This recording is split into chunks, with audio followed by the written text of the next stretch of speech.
Wine Library TV. I am your host, Gary Vaynerchuk, and this, my friends, is the Thunder Show, aka the internet's most passionate wine program, and I'm very excited to be back in the saddle. Mott, we've been away for a little while, taped a bunch of stuff, did some two-parters, mixed reviews, had some, actually, it's very ironic. Let me start by saying why there's a piece of paper in front of me. As you know, I don't roll that way. I've decided, I read all these comments. I read every comment, even the really nasty one I just approved, in the previous episodes. And I said, it would be fun to actually read, the comments. So I've decided to start every show. We're going to recap the prior day's show by reading 3 or 4 or 5 comments from the past episode. I think it kind of makes it fun. I really appreciate all the people that leave comments in every episode. And there's some warriors in there, Mott. There's some warriors in there. Daily routine. It means a lot to me. And I want to kind of return the favor by reading some of the comments. So yesterday was the second part of our very intriguing interview that got a lot of people. The Terroir France episode. Clearly the most disliked fan, which is really too bad because he's a wonderful guy. I don't know if he was, intimidated. I kind of felt it came off well at the time, but I do kind of see he was definitely not giving a lot of wine information. I think that bothered some people. Plus, he did say he was watching for a year, and anybody who doesn't know about the question of the day, Mott, that I agree with. But let's read some comments before we get into Carneros and why we're doing Carneros today. Very interesting appellation is Carneros AVA, the first ever AVA to get its designation from the world without it being based on political boundaries, but being based on climate. And that happened in 1983. So Carneros really designated for its climate, not political boundaries. And I think that's a very epic reason we should focus on it. And Cyrus from our Facebook question, Mott, let's link that up. If you're not following, there's a Wine Library TV fan page on Facebook where I've been doing some really neat things, and picking the show is one of them. Cyrus's idea was Carneros. We picked his, and we'll be doing more and more of that. So look for that. But let's read some of the comments from yesterday. So let's start with DKP. His comment was, or her comment was, no comment. So, Mott, there was really no comment. We'll probably go negative on that. Eric A said, gotta agree with Gary V. In the morning, no makeup. Natural is best. Eric A, I agree with you completely. I thought that was a fun part. Aussie Sam S says, hi, Gary. This 2-part episode didn't bring the thunder for me, unfortunately. Part 2 didn't hit the Part 2 didn't hit the topic of terroir very well. From the guest's point of view, it just didn't do it for me. That was pretty much the consent across the board. A lot of people really ragged on the guest, which I makes me a little bit upset. But I get it, and, didn't go over well, and we're going to continue to try to do better, Mott. We have guests coming on. And Sam said, we never got to the book. Oh well, so many things to talk about. Wine is above all our priority. I know Gaillac for its reds. I've never had the white sweet wine of that region. What's funny? We think of Gaillac as an emerging region when it's really one of the oldest regions to grow vines, make good wine, and export it. Its history is way pre-Bordeaux. It's used to make wine and ship wine to northern France through Bordeaux while the Medoc was still underwater. That's a fun fact, Sam. That is a fun fact. Gaillac is one of the oldest places in the world. We did refer to it as an emerging area because more people in the U.S. are starting to become familiar with it, but it's a great fun fact, Sam, and I appreciate it. And finally, Jay said, as for the show, I've been looking to try Cornas for a while, but the price points have been kept me away. This could be the one. That Cornas blew my mind. I can still taste it, and it's been a while. Thanks for your comments, everybody. We'll be reading more comments tomorrow. Sometimes when I travel, we'll have to time it, but hopefully we can read comments from the prior show as often as possible. I think it's a fun way to interact, and I appreciate it. Let's talk about Carneros. AVA'd in 1983 because of its climate, not because of its political boundaries, and I think that is massively important to understand. It was the first to do that. It's a very interesting place, kind of on the southern end of Napa and Sonoma. The very interesting impact of the Pacific Ocean with the summer fog really make this a cold climate kind of play, and that's why you see Chardonnay and Pinot Noir widely dominating Carneros AVA. Really cool climate, grape varietals, and very Burgundian in its approach. Little rain, very thin soils, and also very known for its sparkling wine. Probably a little misplay by me by not having a sparkling wine here and doing Carneros. I apologize, Carneros. I apologize. 4 wines here. 3 I'm very familiar with traditionally. 1 I've never even heard of. We've got the Castle Pinot Noir here, so I'm excited about trying that. 1 being the most dominant selling Chardonnay of the last 5 years at Wine Library in the $20 to $30 price range, the Rombauer. So I'm excited about that. I have a crap load of shout outs for the end of the show, so stay tuned for that. And let's get going on the Thunder Show. Rombauer, 2007 Carneros Chardonnay, 14.4 alcohol, 26 US dollars, and really excited about trying this because let's be very blunt and honest, this is the biggest selling $20 or so Chardonnay in our store in the last 5 years and 8 out of the last 9 years. This is a powerhouse product selling across the whole country. Carneros Chardonnay, really known for its long growing season. Carneros in general, known for its long growing season. And Rombauer has been escalating in price quite feverishly. $16, $17, $18 4 or 5 years ago, now pushing that $26 price point. So it's becoming far from a value play. But let's see what's going on. Let's give it a sniffy sniff because that's what we do on the show. No denying that oak, buttered kind of feel right off the bat. Almost like taking an apple, because I do get a little apple coming across here and dumping it in like fresh, like let's say we took the top off that movie buttered popcorn and just threw apples in there and just pulled it out, sliced it and smelled it. Because you sliced it, you get a little apple smell, but let's be honest, still dominated by that buttered popcorn, and I get that oaky buttered popcorn play on the nose. Ooh, I can't use play anymore, somebody said. I get that oaky buttered popcorn style on the nose. Clearly, it's coming through. The oak is obvious and prevalent. Little buttered, action. Oh, I almost said play, but I used action. Coming through heavily golden. Let's give it a whirl.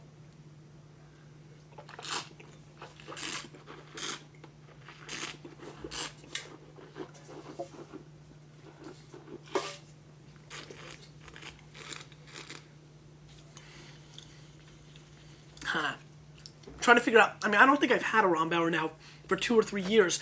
I've been trying to figure out why is this so popular. It's the kick, my friends. This finishes almost like like it shoots out, almost like, a weapon. You shoot in and it opens up, the amount of butter that I'm tasting in my mouth right now should be illegal. We have not seen the Butter Bandit in 350 episodes, Mott. But the Butter Bandit, revolvers in both hands, is shooting directly in my palate. I'm not sure if I like it, but I'll be honest with you, my lack of over-buttered Chardonnay action has created a situation where this is somewhat appealing to me. Is it goopy? Mm-hmm. Is it overbearing? It kind of is. Kind of like my interview style, I hear. But it is an absolutely interesting wine. Good acidity in the mid-palate, just very goopy, buttery on the back end. Let me give it one more shot.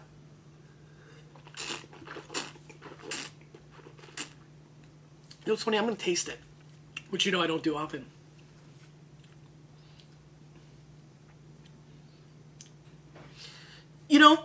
I like it. I'm still baffled right now why people so adore this effort. It's a nice Chardonnay.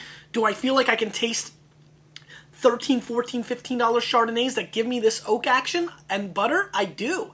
And, really going into this, not having it for a couple of vintages, I think I might have done it once on Wine Library TV, but it's like, I don't even remember it. Other than that, I haven't had it for a long time.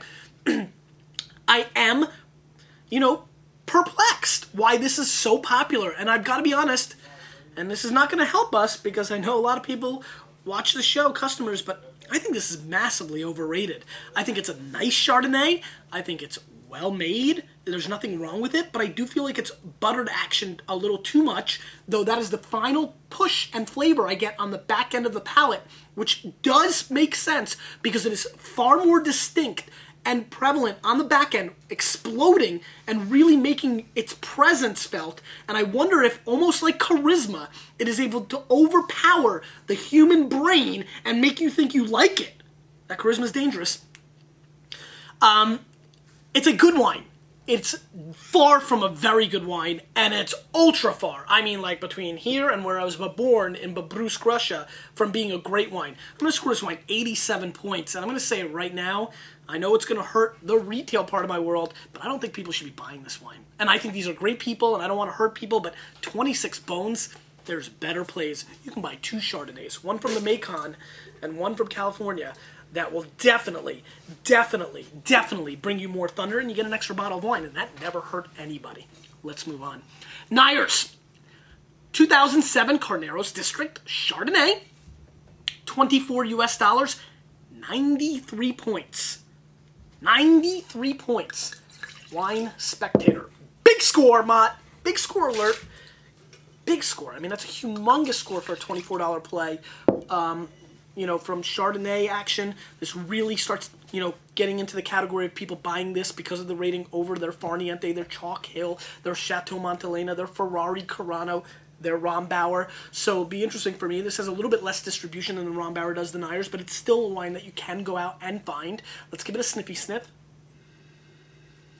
Oh, Mott, I'm doing a little wine event in New York City this Sunday for like $27. I thought it was a business thing, but I got it kind of mixed up. So, Mott, please link that up. If you're in New York City, this Sunday, 7:30 p.m., I think there's some tickets left. It's like 27 bucks. I'll be doing a little wine talking, a little business talk. It should be a lot of fun at the 92Y, big kind of, you know, famous thing in New York City. So, Mott, link that up, please. I'll get you that link. I just remembered I'd hope to see some Maniacs there.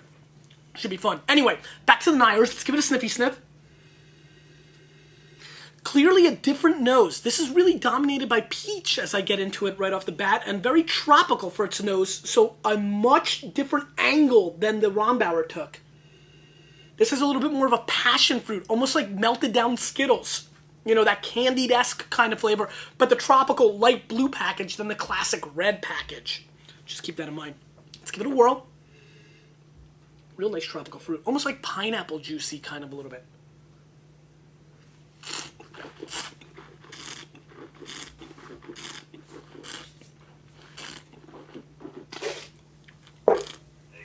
Right off the bat, the acid and the backbone of this Nyers is clearly more Chablis-like than its California-like counterpart from Rombauer. That being said, it doesn't have that creamy backbone that I think so many people are seduced by, and I almost feel like, referencing makeup again, Rombauer on the back end uses that creamy butterness to kind of trick its consumer. And I'm not saying it's tricky, it just tricks the palate, I think, because there is a deliciousness. And listen, there's nothing wrong with that. Go for it. I mean, there's a lot of people who want to, you know, date the 6'4" football player or the girl with the short cut dress. I mean, listen, people are attracted to that. I get it. But it's a substance game to me with wine, and I feel like this Nyers has more of it. Does it have 93 points of it? I don't think so. I do like the Chablis-like approach to this. This is much more acid-driven. I get a little bluestone. There's some flintiness. There's definitely some peach juice kind of thing going on in the mid-palate. There is still a little burnt wood and oak and butter, but it's kind of interplayed instead of the dominant feature. Maybe a little supporting cast member instead of the lead. Ever notice how many, like, scenes some of these supporting actor or actresses are in, Mott? Like 3, and they win the award. I mean, I can do that. Hollywood.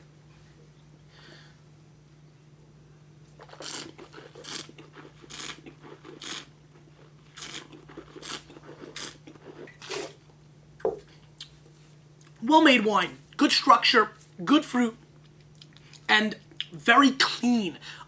A wine that I think would go much better with the far majority of food than the Rombauer. As a matter of fact, if you can go out and get some big Alaskan kink crab to go with this Nyers, I think you've got yourself an evening, my friends. I'm going to go 90 points. I don't think the 93-point score is really in the range. I think it's a little high because I start getting crazy at 93 points.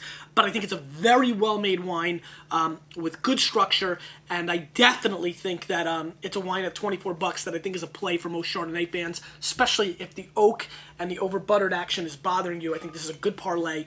Nice style. I enjoyed it. Good play. While I transition, I should say, big ups to the New York Jets. I don't know if you're paying attention, but September to December is going to get real interesting on the Thunder Show this year because the Jets are not going to give up points. I mean, we're just signing defensive stud after defensive stud. Bart Scott, Lito Shepherd. I know Eagle fans, you think he's washed up. He's not. Jim Leonard, scrappy 5'8" guy. Jets are doing some things. We need a quarterback, but you know what, Mott? It's tough to lose when you don't give up any points. Just saying. All right, let's give a little rinse here. God, it's good to be back on the Thunder Show. I miss you guys. I can't wait to read the comments. I hope that this reading will make it more interactive. I think it's important because I don't think people realize, I used to do a lot more responding to the comments as I read them, but my time's getting a little tighter. So I think people might not realize that I read the comments, and so I'm hoping that it definitely induces some people to get back into the comment mold. I miss some of the great commenters of our time. Castle, 2005, Los Carneros Estate, Pinot Noir, 14.6 alcohol. Take note, $24 US. Vic McWilliams is the winemaker and the founder of this little project. I have no idea what this is about. CastleVineyards.com. I've never even seen this. This is something Ian's brought in. Totally not on my radar, so I'm enjoying this along with you guys. Some really nice color. I think the Pinot Noirs from Carneros are really interesting, and in general I think are pretty interesting plays and values and good wines. So I've been pretty happy with Pinot. I mean, I think Anderson Valley is really the play these days, but Carneros is one, especially for people in places where you can't find these wines. Definitely a wine that is a little bit more easy to locate, from that region. And so we'll take a look at this Pinot in a second. I'm excited about. Mott, did you see the blue? Did this for you and Giant fans. Little blue action. Thought that could be nice. Kind of fresh start. All right, let's give it a sniffy sniff. A little more fake fruity than most Pinot Noirs coming off the bat. I also get a little bit of a fresh, clean t-shirt, which I think is quite interesting. I wouldn't say soap, but I did get like a little bit like a fresh, clean t-shirt. Fresh out of the laundry kind of smell. I do also get fake fruit, like candy. Strawberry action, mainly. But I smell the sugar, you know what I mean? Kind of interesting. Let's give it a whirl. Not feeling this so far.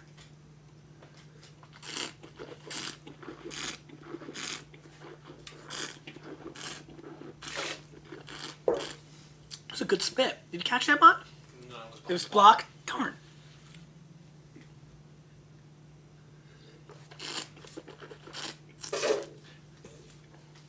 And you wondered what it was for. I don't like this wine at all, actually. Give it one more shot.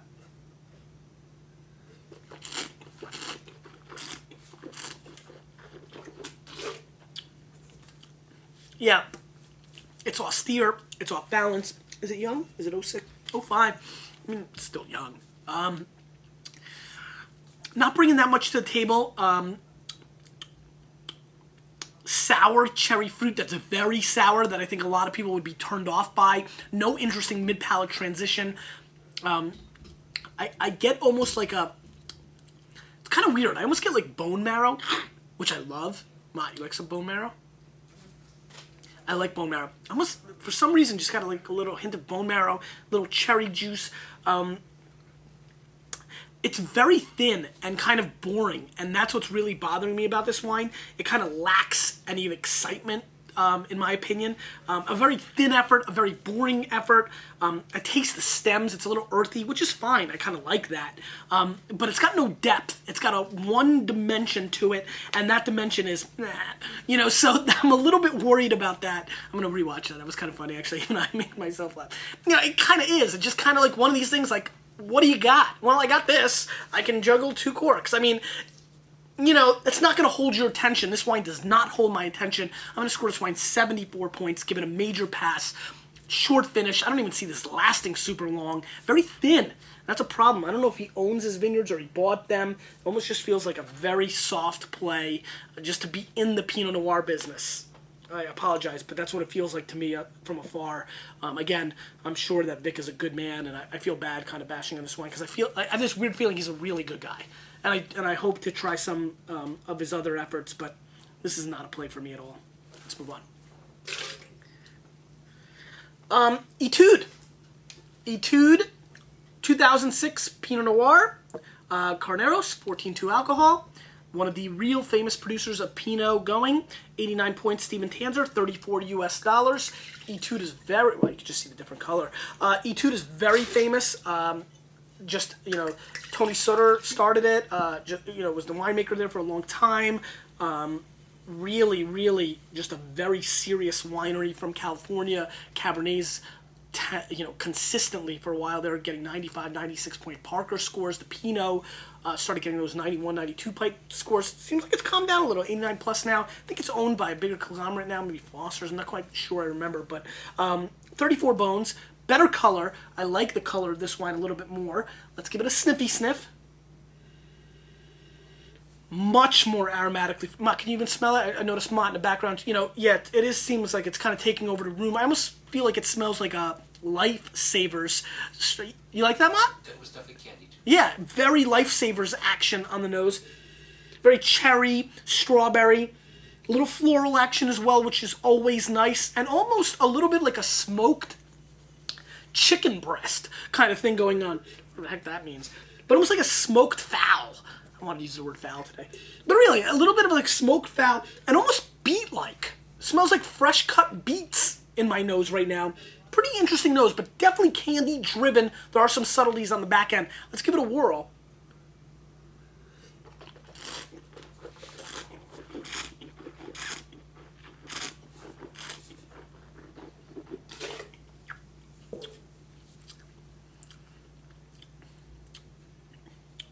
Little short on the finish, but a well-made Pinot. Let me jump in this a little bit more.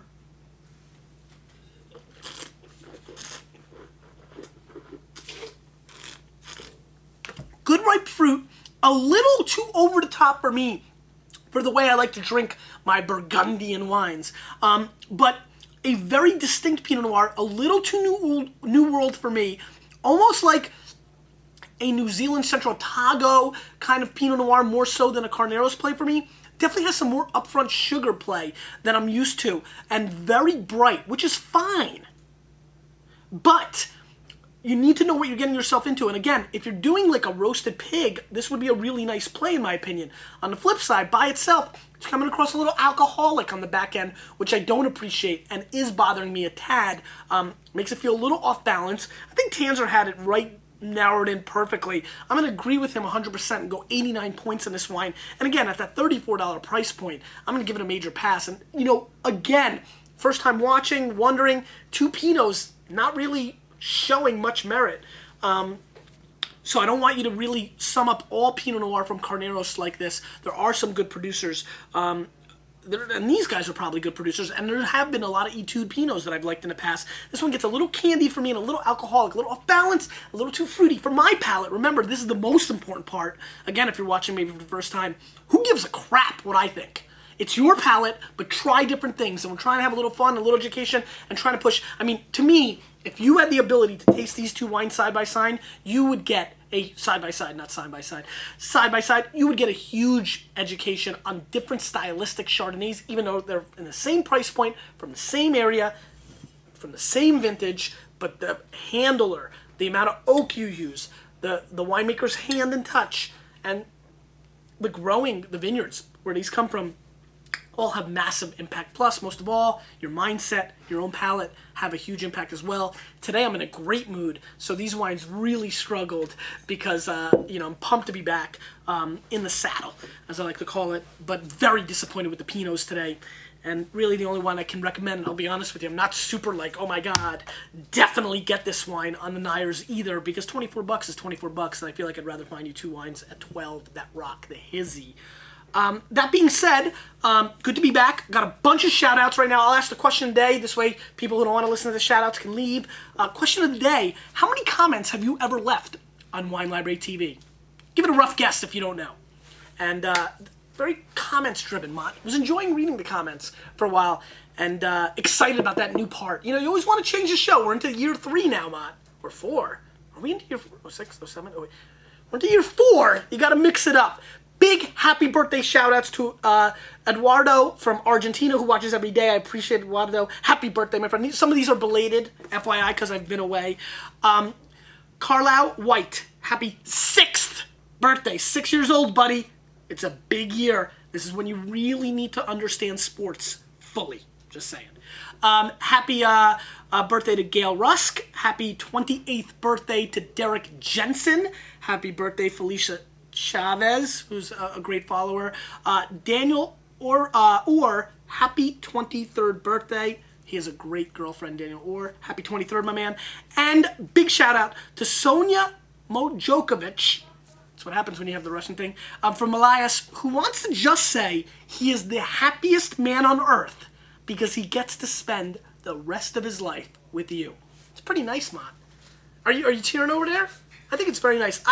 It is very obvious to me that there is not one show, and I'm not talking about video blogs on the internet, not one show on television, video blogs, VHS, CDs, 8-track. I don't care what you're listening to or how you're watching it. Nobody, I know you can't watch an 8-track, I get it. Nobody has better human beings as fans than I do, and I appreciate that, and I continue to pump out content for you guys. Knowledge, vino, passion, heart, as long as you'll have me. You, with a little bit of me, we are changing the wine world.